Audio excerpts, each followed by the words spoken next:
అభివృద్ధి కోటని ఈ రోజు అవినీతి కోటగా ఇక్కడున్న శాసన సభ్యుడు మార్చాడు. శ్రీనివాసరావు గారు అవినీతి ఎలా ఉందో ఒక ఫోటో ద్వారా మీకు చూపిస్తున్నా తల్లి. కొండ పక్కన పచ్చని భూములు, ఇది ఎప్పటి వరకు? మార్చి 2021 వరకు. దాని తర్వాత చూడదలి ఆ భూమి రైతుల దగ్గర నుంచి కబ్జా చేసి గుండు కొట్టేసి ఇల్లెల్లా కట్టుకున్నాడు చూడతల్లి.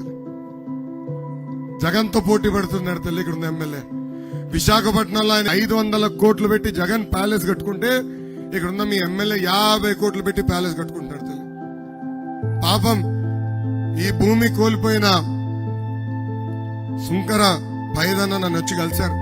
అన్ని ఆధారాలతో వచ్చి కలిశాడు. కోర్టు కూడా చాలా స్పష్టంగా చెప్పింది ఈ భూమి పైడన్నదిని.